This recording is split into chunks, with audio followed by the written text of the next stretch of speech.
주님의 숨어있는 지혜는 이겁니다. 나는 죽을 테니 너는 사십시오. 이게 여러분 신앙이라는 거예요. 근데 이게 우리의 이 본성으로는 받아들일 수 있습니까?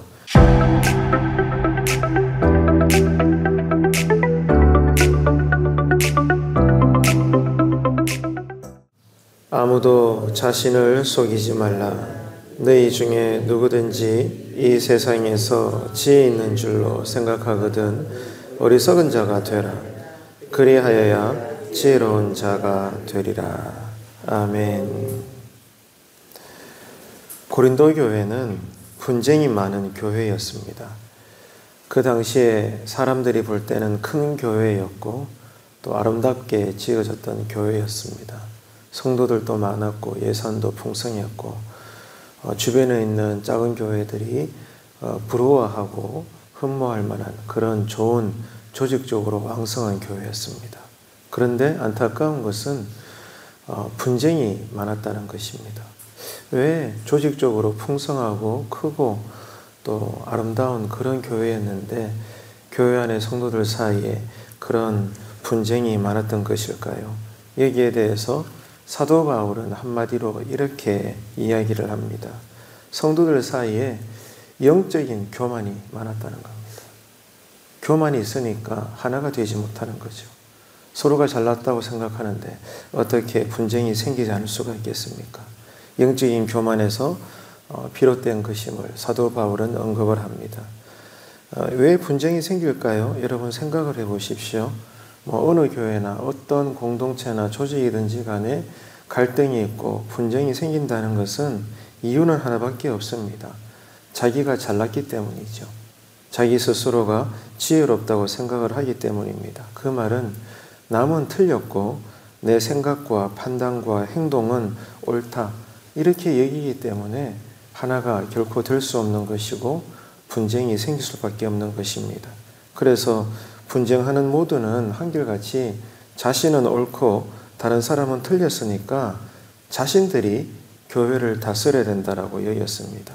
자신들의 생각, 판단에 따라서 교회가 세워지고 운영이 되어야 된다라고 그렇게 여긴 것이죠. 그리고 이것을 위해서라면 파당을 짓고 분쟁을 하는 것도 스슴치 않게 생각을 했습니다. 왜? 자신들이 옳으니까. 내가 생각하는 것이 지혜롭고 당신들은 틀렸습니다. 이렇게 여겼기 때문에 어쩔 수 없다. 우리가 분쟁을 했더라도 내가 교회를 지켜야 된다. 내 아니면 누가 교회를 지키겠냐. 이런 마음들이 고린도 교회 안 모든 성도들 사이에 팽배했던 것입니다. 이런 안타까운 고린도 교회를 보면서 사도 바울은 이렇게 고면합니다. 성도 여러분, 차라리 어리석은 자가 되십시오. 그래야 하나님 앞에 여러분들이 지혜로운 자가 될 것입니다. 이렇게 지금 의사가 병자를 보고 그 병을 분별하듯이 지금 안타까운 현실에 있는 고린도 교회를 향해서 바울이 권면하고 있는 거예요. 어리석은 자가 되라는 겁니다. 내 판단, 내 공로, 내 의를 내려놓을 수 있을 때 그래야 그동안 볼 수 없었던 하나님의 숨은 지혜가 보인다는 겁니다. 여러분, 오늘 새벽에도 나오셨는데 다 똑같잖아요. 우리는 하나님의 지혜를 원합니다. 하나님 보기를 원합니다. 자, 여기에 대해서 한결같은 신앙의 원리는 이것입니다. 내려놓으라는 거예요. 내 판단을 내려놓을 수 있을 때 나의 옳음, 내 자존심, 내 공로, 내 의 이런 것들을 우리가 예수 이름으로 내려놓고 버릴 수 있을 때 우리는 영안이 열려서 숨어있는 지극히 겸손하신 하나님의 지혜를 우리가 볼 수 있다는 겁니다. 이것이 오늘 우리가 읽은 한 구절 말씀에서도 여실히 드러나고 있죠. 그래서 여러분, 오늘 이 아침에는 우리가 많은 것들을 기도해야 되겠지만 말씀을 따라서 하나님의 지혜를 간구하는 기도가 드려지기를 바랍니다. 이 숨어있는 하나님의 지혜는 어떻습니까? 세상 지혜에 대해서는 어리석습니다. 하지만 예수 십자가 복음만 붙잡고 있는 그런 신령한 지혜인 것입니다. 그래서 이 십자가는 그 정신이 이렇지요. 나는 죽고 너는 사는 세계입니다. 나는 죽을 테니 당신은 사십시오. 이것이 오늘 또 우리가 갈망하는 예수 십자가인 것입니다. 이 십자가가 오늘 우리가 살아가는 이 하루의 상황에 대해서도 거뜬히 수용할 수 있는 그런 신앙의 내용이 될 수 있을까요? 여러분 생각해 보세요. 나도 살고 너도 살자 이래야 되잖아요, 사실은. 그런데 오늘 이 한 구절의 말씀은 성경 어디를 읽어봐도 주님의 숨어있는 지혜는 이겁니다. 나는 죽을 테니 너는 사십시오. 이게 여러분 신앙이라는 거예요. 이게 표대라는 겁니다.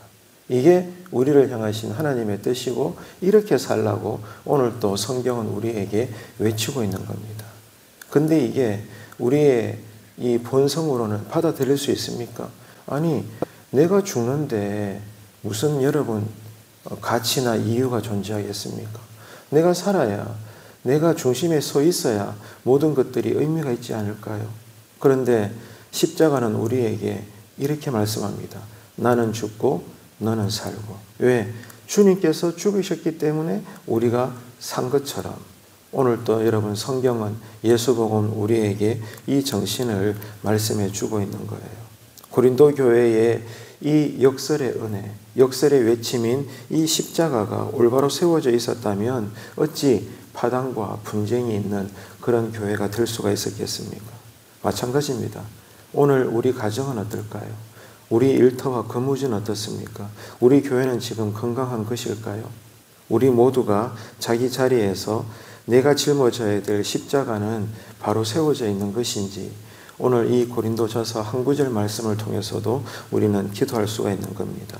오늘 새벽에 나를 위해 세워졌던 저 갈보리 언덕에 2000년 전에 예수님의 십자가를 바라보는 묵상의 은혜가 있게 되기를 축복합니다.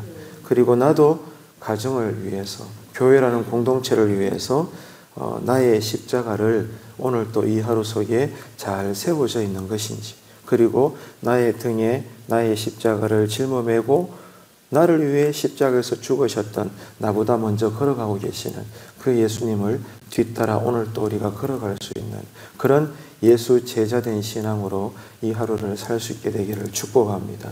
여러분 명심합시다. 그 아름다웠던 고린도 교회 안에 왜 분쟁과 파당이 난무했습니까? 겸손하지 못해서 그래요. 숨어있는 하나님의 지혜가 바닥나서 그런 거예요. 우리에게 지금 믿음이 있잖아요. 지금까지 받은 은혜가 있잖아요. 여러분 성령의 기름 부으심이 있잖아요. 어떻게 유지할 수 있습니까? 비결은 하나밖에 없어요. 마무리가 중요합니다. 끝이 중요한 거예요. 그 끝은 무엇입니까? 성령의 9가지 열매의 마지막 열매가 뭐죠? 절제예요. 절제가 없다면 여러분 다른 모든 은사는 다 쏟아지고 마는 것입니다. 그 절제는 다른 말로 겸손함이죠. 여러분 그래서 우리가 예수 안에서 겸손할 수 있을 때 하나님의 의는 드러나는 것이고 하나님의 기적과 능력은 배가 될 줄로 믿습니다.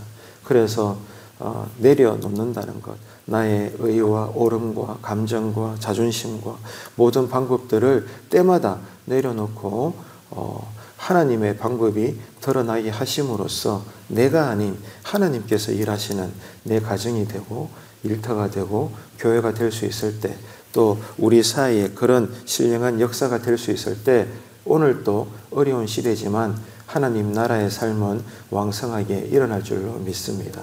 아무쪼록 우리가 예수 이름으로 함께 살아가는 교회를 이루고 있는 공동체이지 않습니까?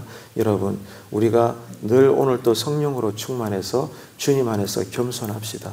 서로를 나보다 낮게 세워줍시다. 그리고 서로를 격려하고 위로하고 여러분 좋은 말로 축복하고 그렇게 어려운 시대를 우리가 함께 오늘 또 힘차게 걸어갑시다. 그럴 때 하나님은 우리 안에서 역사하실 줄로 믿습니다. 해서 우리 안에 신령한 성령의 기쁨이 가득한 그런 가정과 일터와 교회, 지역사회가 될 수 있는 이 하루가 되시기를 주님의 이름으로 축복합니다.